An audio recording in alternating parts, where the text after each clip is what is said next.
その日、消防学校を卒業し、晴れて現場に配属されたばかりの新人消防士を歓迎する場には、微妙な空気が漂っていた。体格のいい男性たちの中に紛れて、まだ少女と言っても差し支えない外見の女性がいたからだ。あの子、高卒で将校だって。あんな子に現場が務まるのかね。所詮お飾りだよ。女性消防士も増えましたっていう広告塔だろ。こそこそと陰口が飛び交う中で、少女は愛想笑いを浮かべている。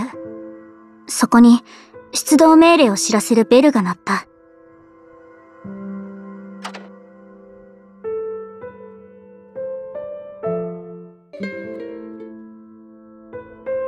消防学校に入学した時、同期にあまりにもか弱そうな女の子がいてびっくりした。こんな子に現場が務まるのかって、多分他の奴らも思っていたんじゃないかな。初めての現場、頑張るぞ。火がまるで化け物のように見えるけど、これはきっと私の心の中にある恐れだ。大丈夫、いっぱい訓練してきたんだから。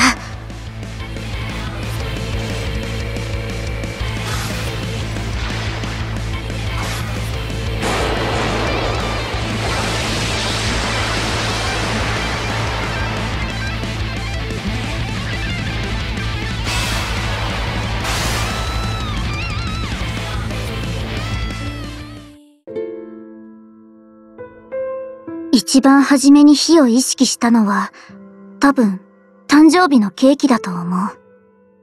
年の数だけ刺さったろうそく。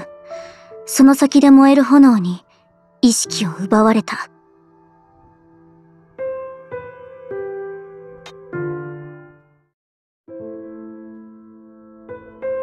家族でキャンプに行った時なんか、私は焚き火を見て大泣きしたという。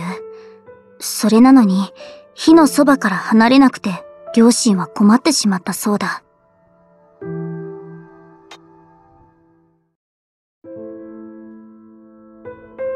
その後も、ニュースで火事の映像を見るたび、私は泣いた。じっと画面を見つめたままで。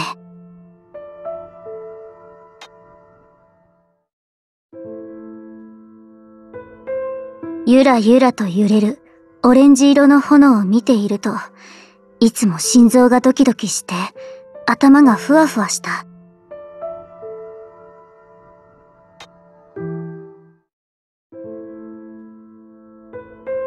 私を心配した両親は、ガスコンロから IH コンロに変えた。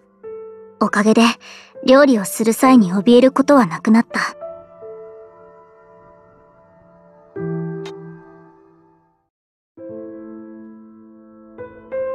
そんな私が消防士なんて、周りからは無理だ、無謀だ、無茶だって散々言われたけど。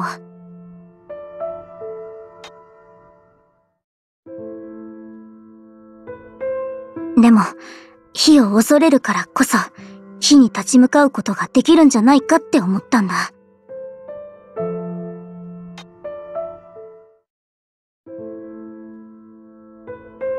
私のように火に怯える子がいたら、大丈夫だよって言えるように、私は、私なりの方法で恐怖を克服する。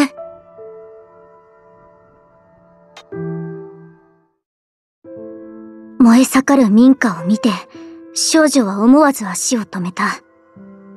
その目には、オレンジ色の炎が映っている。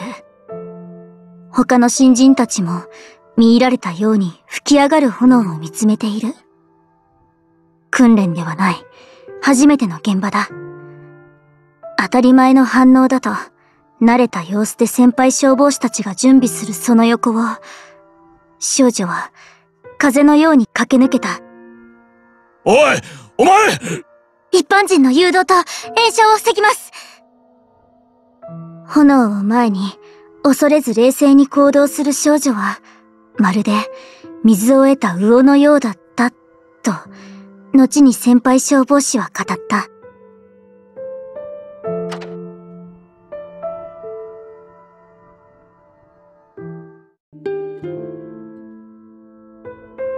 高校を卒業したばかりの彼女を侮っていたと気づくのに、そう時間はかからなかった。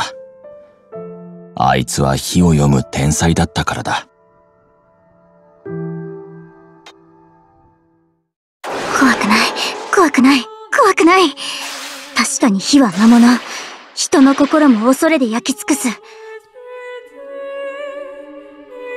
でも、私は消防士になったんだ。火を消す仕事に就いたんだから。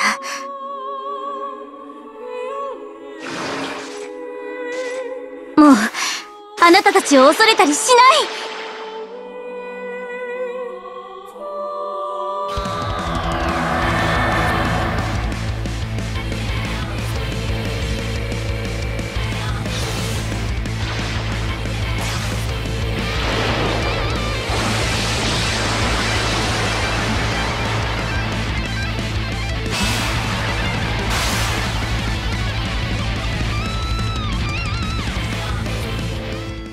少女の働きぶりは素晴らしかった。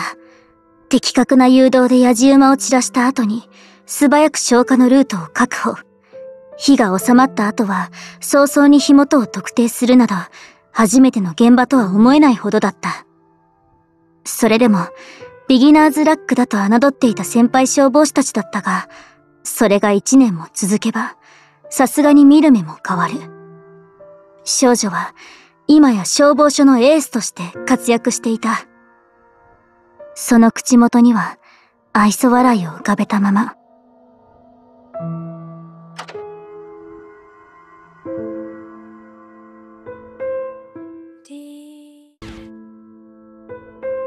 確かに俺たちと比べれば体力面で劣るところもあったけど、彼女はそれを知恵と知識と生まれ持った才能でカバーしていた。